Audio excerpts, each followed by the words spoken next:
Hai, Assalamualaikum. Pernah tak korang dengar Genting Bidai? Korang mungkin pernah dengar Genting Sempah, Genting Highland. Genting Bidai ni terletak di Jana Baik. Tengah-tengah lah antara Jana Baik dengan Selangor. Mungkin korang pernah dengar kan Highway Kara ataupun Jalan Lama Bentong KL kan. Jalan-jalan ini banyak sangat lah gosip berterbangan berkenaan dengan jalan ni kan. Volkswagen kuning lah, pasal hantu lah, macam-macam kan. Pernah tak korang tahu bahawa sebenarnya sebelum kewujudan dua jalan ni, dah wujud jalan lain dah. Jalan Genting Bidai. Jalan Genting Bidai ni adalah jalan yang menghubungkan antara Selangor dan juga Pahang. Jalan ini telah dibina oleh Kerajaan Selangor walaupun terletak di sempadan. Sebenarnya British pada peringkat awal cuba untuk menghubungkan antara Pahang dengan Selangor. British sememangnya mahu menjajah negeri-negeri Melayu. Kalau boleh, British mahu mengeksploitasi sumber-sumber yang ada di tanah Melayu ni, semua sekali dia nak. Termasuklah yang berada di Pahang. Cuma masalahnya dekat Pahang ni agak besar dan juga Pahang ni mempunyai bentuk muka bumi yang agak mencabar untuk membuat perhubungan antara kedua-dua negeri tersebut. Sempadan antara Pahang dengan Selangor ini memang dipisahkan oleh bukit dan bukau. Sebelum wujudnya jalan lain, jalan pertama yang menghubungkan antara Pahang dengan Selangor, Jalan Kuala Kubu sehingga Kuala Lipis. Itu adalah jalan yang awal dibina. Tetapi untuk pergi ke Kuantan, untuk pergi ke Pekan, pusat pemerintahan, pusat pentadbiran Kerajaan Pahang zaman dulu, takkanlah nak pergi ke Kuala Kubu, lepas tu tembus ke Kuala Lipis, lepas tu turun pula ke Kuantan. Sangat jauh. Jadi British cuba untuk memendekkan perjalanan, cuba mencari alternatif lain. Cadangan British ini telah membawa kepada dua option, sama ada untuk membina kereta api ataupun untuk membina jalan raya. Jadi British masa tu fikir balik, memang agak mustahil untuk membina kereta api di Pahang. Sebab apa?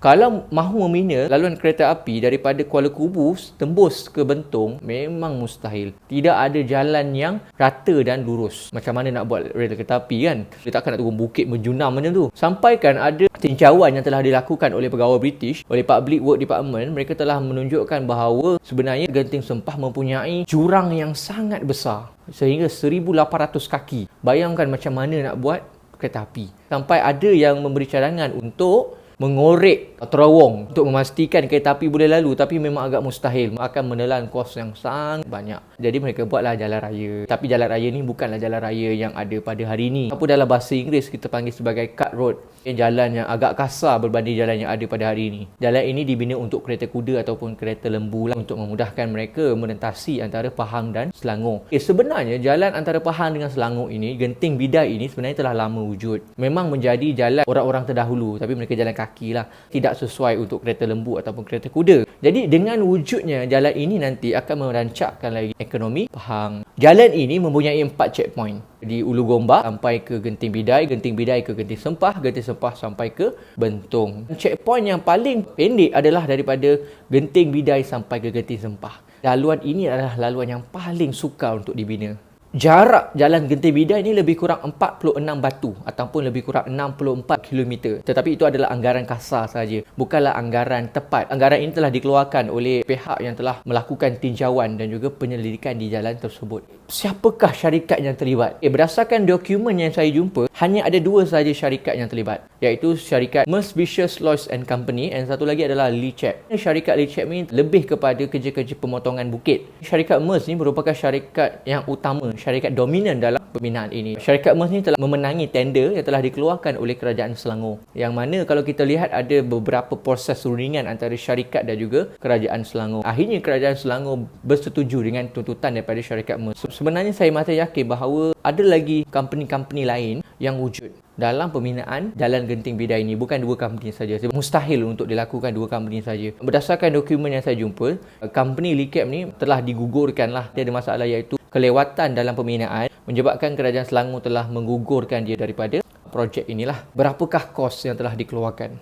British telah mengeluarkan modal lebih kurang $500,000. Bayangkan untuk menghubungkan Pahang dan Selangor saja, masa tu kos paling banyak ditanggung adalah Kerajaan Selangor, bukan Kerajaan Pahang.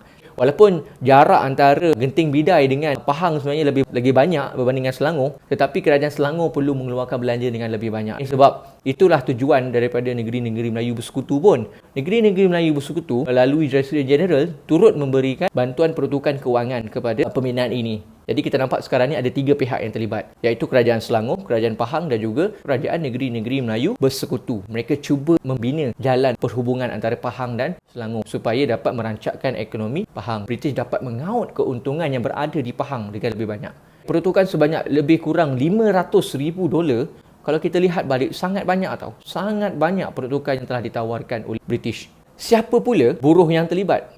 Berdasarkan dokumen yang saya jumpa, ada 3 golongan buruh, iaitu Cina, India dan juga Jawa yang telah dibawa masuk untuk pembinaan, kerja-kerja pembinaan. Buruh ni kita ada 2, buruh biasa dan juga buruh mahir. Buruh mahir ni biasanya lelaki, tetapi buruh biasa ni ada perempuan dan juga ada lelaki. Buruh daripada India ni lebih ramai lah. Ada dokumen yang saya jumpa, mereka mencadangkan untuk membawa penduduk India di Batu Cave ke kawasan pembinaan. Tetapi rancangan ini telah ditolak oleh Public Works Department. Gaji yang telah ditawarkan kepada mereka adalah sebanyak 35 sen sahaja. Korang bayangkan 35 sen sehari. Kerja magai nak mati dapat 35 sen sehari. Memang tak cukup. Pihak syarikat telah meminta bantuan daripada British untuk menaikkan gaji mereka kepada 60 sen. Tetapi telah ditolak oleh Public Works Department lah, yang mengatakan bahawa kenaikan gaji buruh ini adalah 10 sen pada satu masa sahaja. Tidak boleh terlalu tinggi. Akhirnya menyebabkan ramai buruh yang keluar dan tak nak bekerja lagi. Sehingga Public Works Department terpaksa menaikkan gaji kepada 55 sen sahaja. Pada peringkat awal mereka mahu menaikkan kepada 60 sen, tetapi apabila diteliti semula kepada peruntukan bajet kewangannya ada, mereka terpaksa menurunkan kepada 55 sen sahaja. Masalah utama yang menyebabkan jalan Genting Bidai ini ditamatkan,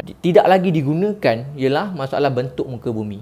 Bayangkan jalan-jalan itu perlu dibina di lereng-lereng bukit. Apabila kita bina di lereng bukit, kita tahu bahawa di kawasan-kawasan itu, biasanya kawasan di situ berbatu. Sukar untuk membina jalan yang lurus. Di situ banyak sungai-sungai kecil. Memang mustahil untuk membina jalan raya di situ. Sepanjang perjalanan saya ke sana, saya pernah pergi ke Genting Bidai. Semasa saya buat thesis saya ni, saya pernah pergi ke Genting Bidai untuk melihat sendiri jalan tersebut. Masih ada lagi jalan tu, cuma jalan tu memang betul banyak sangat dia punya selekoh-selekoh berbahaya. Dalam dokumen ada menyatakan bahawa ada beberapa kemalangan yang berlaku. Bayangkan, bukan kereta tau. Ni kereta kuda, kereta lembu pun accident. Ada sampai jatuh dalam gaung pun ada. Sebab jalan di situ sangat bahaya, tidak sesuai untuk kereta lembu ataupun kereta kuda. Tapi kalau jalan kaki boleh lah, tak ada masalah lah. Jadi di situ menyebabkan British akhirnya terpaksa akur bahawa ini adalah projek yang gagal. Mereka tidak mampu lagi untuk menanggung kos terlalu tinggi untuk membina jalan raya. Akhirnya jalan ini ditutup buat selama-lamanya, tidak lagi digunakan. Hanya digunakan oleh orang-orang yang berjalan kaki je lah masa tu. Eksplorasi yang saya lakukan, pakcik tu menyatakan bahawa di sini pernah ada orang jumpa, dekat atas Genting Bidai tu pernah ada orang jumpa rumah. Dan bila saya kaitkan semula dengan kajian yang saya lakukan berdasarkan dokumen-dokumen yang saya jumpa dalam Public Works Department punya file, ada menyatakan bahawa British memang ada membina sebuah rumah custom di atas sana. Rumah custom itu adalah milik Pahang. Pahang boleh mengutip cukai di situ. Itu adalah antara fakta-fakta berkenaan dengan Genting Bidai. Tapi sekarang ni kalau korang pergi kat tempat ni, secara jujurnya saya bagi tahu bahawa tempat ni tidak ada track. Apabila saya melakukan eksplorasi sana, saya perlu meminta bantuan daripada seorang pakcik untuk membawa kami ke sana. Perjalanan untuk sampai ke sana lebih kurang 4 jam baru sampai kat puncak. Beberapa kali kami sesat. Saya yakin dekat sana sebenarnya masih banyak lagi tinggalan-tinggalan sejarah, bukti-bukti yang ada berkenaan dengan Genting Bidai. Cuma saya belum lagi menjumpainya. Sekian, terima kasih.